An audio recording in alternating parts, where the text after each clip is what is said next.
I'm gonna go ahead and throw a little bit of Loctite on these.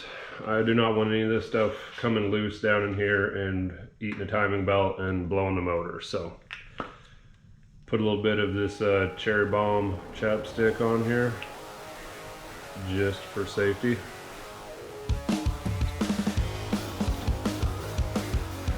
What's up, guys? Welcome back to the shop. So it has been a solid two and a half months since I've worked on the Prelude, but it's time to get back to work on it. So we got to get this thing done. It was nice to take a break from it because I was burned out and didn't even want to look at it. Started coming out here just messing with stuff and getting things done. So that being said, we're going to start working on the motor again. It's time to do valve seals, valve springs, stage 2 cams, and figure out this mess with the timing belt, because the previous owner converted it to an H23 manual tensioner, or started trying to, didn't ever finish it. So everything was taken apart. I've got different bolts in places and things that don't line up and add up. So I'm going to go back with the H22 tensioner, but I'm going to use a manual tensioner. So I'm going to use all the H22 parts. Long story short, I got to figure out how all this stuff works, so why don't you come along for the journey with me. Don't forget to like, share, and subscribe. Leave a comment down below. Let's get this motor buttoned up because it's about time to put it back in the car. Oh yeah. Basically, this is how the motor showed up when I got it, pulled it out of the car. All the stuff was yanked off of it. So I've got to go through and figure out what is what and what do I need to make this work. Convert it back to the H22 timing belt tensioner. So this was from the previous owner. He printed that out on May 10th, 2012, which probably pretty close to about the same time that I bought the car from the kid out of Fremont. So I've got to bring all this stuff back to what it came from the factory. So I'm going to use this diagram to try to figure out what on here is right, what on here is wrong. This box has been sitting on my shelf since I bought the car. And hopefully this has all the missing pieces that we need to get this done and get this put back together. I'm going to start sifting through all these parts and looking at this diagram here and figuring out which of these bolts need to be swapped back out. Okay, so I've inspected my diagram and sorted through the parts, and these look to be the proper parts needed in order to convert this back over to the quote-unquote H22. Alright, like all good Hondas, the cams come drilled with a hole at top dead center, and the cam caps, or the cam retainer, the upper cam retainer, come drilled with corresponding holes, and that's going to lock the cams into place at top dead center. They still have a little bit of movement. I like to use Allen wrenches. This one fits a little bit tighter than this one, but it's going to keep the cams locked into place close enough. If we got to move them just slightly when we're trying to get the cam or the timing belt on, we can do that. So our next step here is going to go ahead and route the timing belt around and get it all tensioned, and then we're going to run the motor around a handful of revolutions. If they all line up in the same spot, we will know that this is the right pulley for the motor, and then we can move on to swapping the cams out, swapping the valve springs out, and swapping the valve seals out, and then putting some adjustable cam gears on here, getting the timing belt on, getting it all buttoned up, get this thing cleaned up, prettied up, and put back in the car. So that's the goal.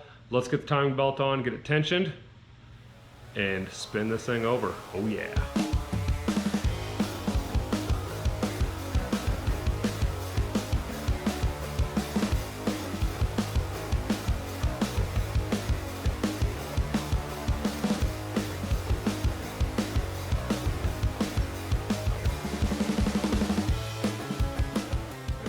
I have it just a little bit off, and this one's pretty well lined up. By the time we take this play out of here and this pulls around with the tensioner, should twist this cam gear right into space, right lined up perfect. So that's the hope anyway. All right guys, we got this thing tensioned, the belt's tensioned nicely. We rotated the motor a couple revolutions.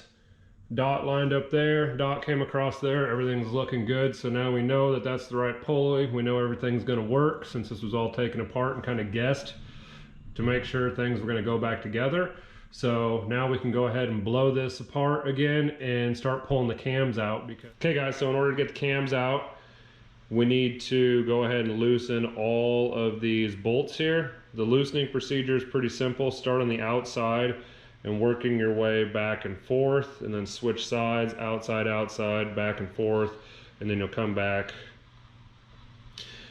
and you get the picture, and just keep working your way in towards the middle. Whoops, that one, that one, that one, that one, and then that one, that one, that one, that one.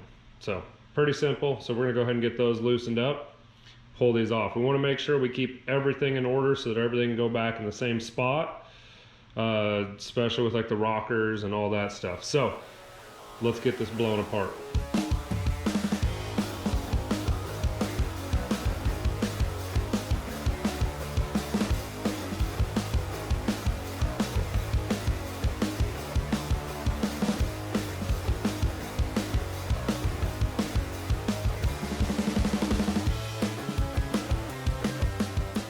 Okay, over here on the bench, I've laid a piece of paper out, labeled it intake, front, back, exhaust. Kept all this stuff in the same order, so nothing got mixed up. Over here on the engine, I've just went ahead and flipped all the rockers up and got them out of the way, so now we can access each one of these valve springs. So that's going to be the next step, is getting after these valve springs. Alright guys, so here is our spring retainers, our valve stem seals. I went ahead and went with the Skunk 2 ones. I've had pretty good luck with everything Skunk 2, so why not? And our Crower valve springs. Upgrading the valve springs for the higher lift cam. In here, this is my little contraption for the spring compressor tool. It's a long 12 millimeter bolt.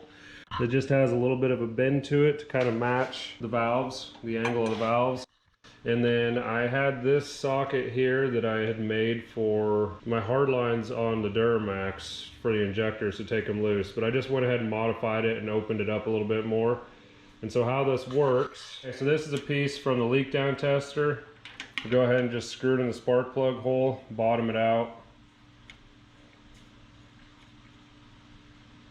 And then we hook it up with air, like so. And that's... There's a lot of air coming out of the intake on these ones over here. A lot more than on the first cylinder I did. So what I'm going to do is probably smack these a little bit and see if I can get them to seal up a little better.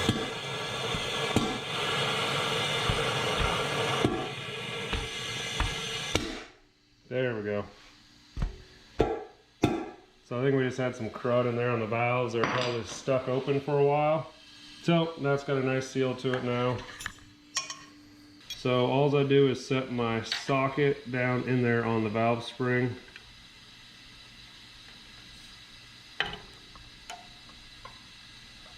And push down on the valve spring, and then you can see that the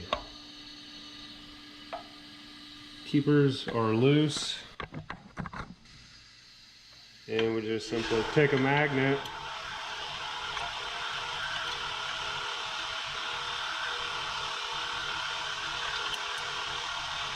and pick them out. There's 2 of them in there.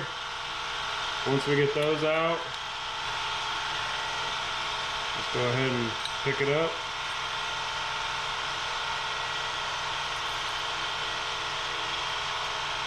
There's your valve spring. Get the valve seal off. Grab it with, you want to be really careful so that you don't hit the valve itself. And I just kind of get it turning a little bit. Wiggling it. I'm going to squeeze pretty good, and then it eventually will just loosen up and pop right off.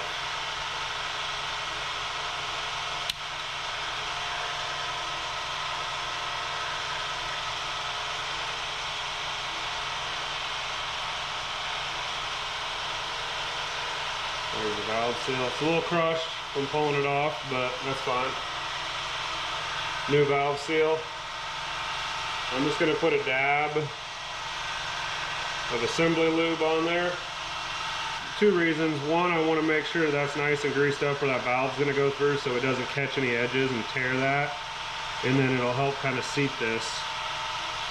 And then a little assembly lube will be good for all of this. It's probably going to sit for a little while before it gets running. And then I just have a 12-point 10mm socket. This is what everybody on the internet's using. No fancy tools here. With an extension on it. I just want to kind of line up the right angle, make sure it's going to go on straight. Just give it some love taps.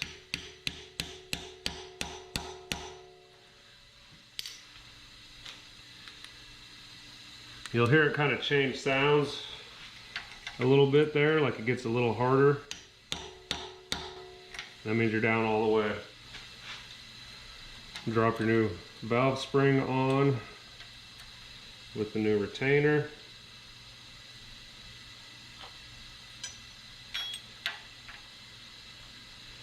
Get our custom homemade tool in there, kind of get everything pushed around and lined up.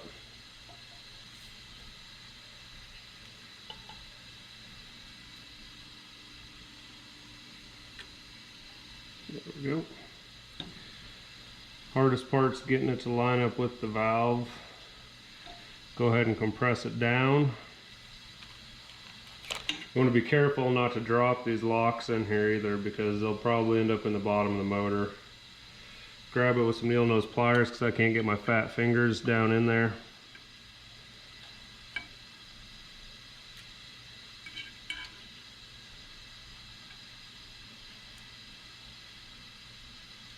If it slips off and you lose it, rather than try to grab it with the pliers and chance losing it, just go ahead and get the magnet out and pick it back up. Because the last thing we want is to lose one of these in the motor.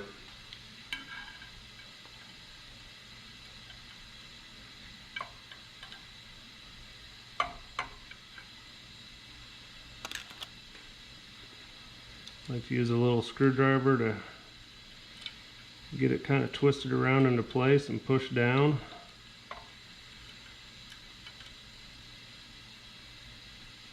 Okay, that one should be set. Grab the other one.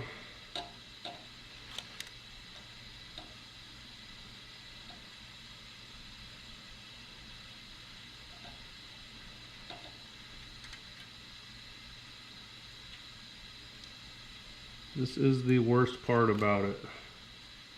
It's getting these things lined back up.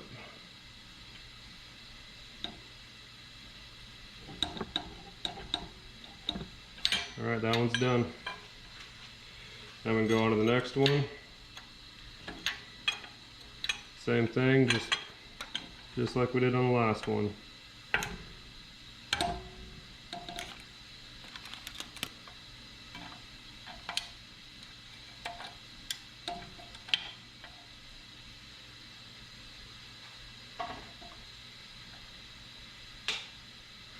Set the locks aside.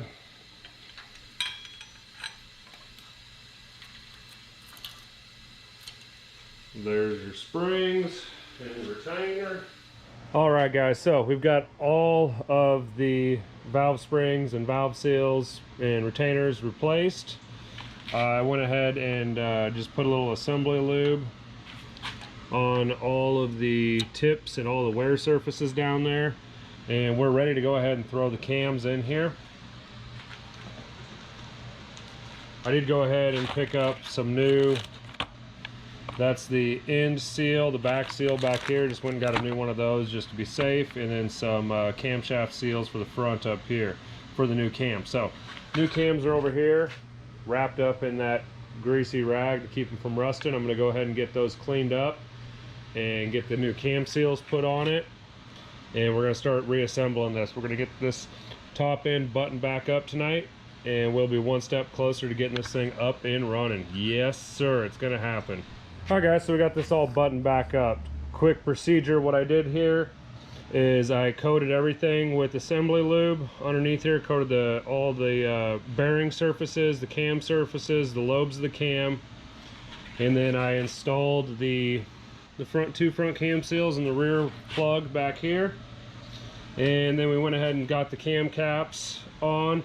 These ones here, front and back, well that's the back, front.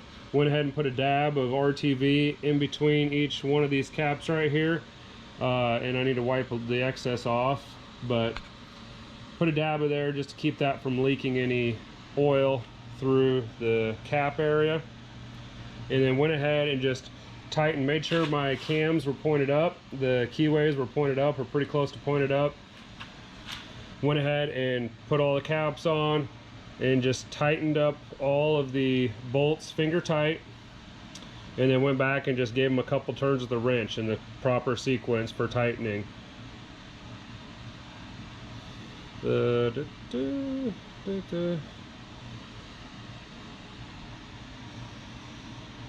then and let's see, I don't know which one I ended on, but you get the idea. As long as you start in the middle and zigzag your way out both ways, you'll be good.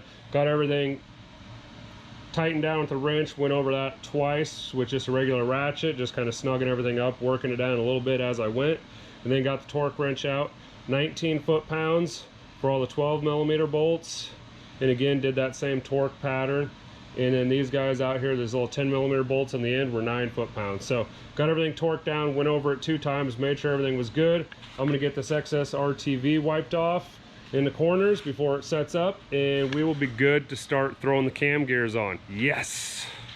All right guys, so last night I was getting ready to get all the timing gears on and get the timing belt buttoned up and get this thing ready to run on this aspect of it. And the new cam gears don't come with the Woodruff keys, and the factory ones are built in and part of the cam gear. So that was kind of a heartbreaker, kind of had to call it a night there. And I started thinking, well, or looking up, doing internet research, found the part number for the Woodruff key I needed to get, and nobody had one locally.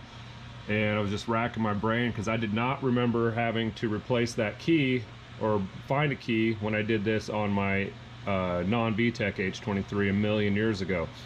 So I got to thinking maybe the H23 non-VTEC has keyed cam gears. So I pulled one of my million cams, I think I have 3 or 4 sets of those cams, off the shelf, and it is not, or does not have the key built into it, and it does in fact have the proper key in it. So if you guys are doing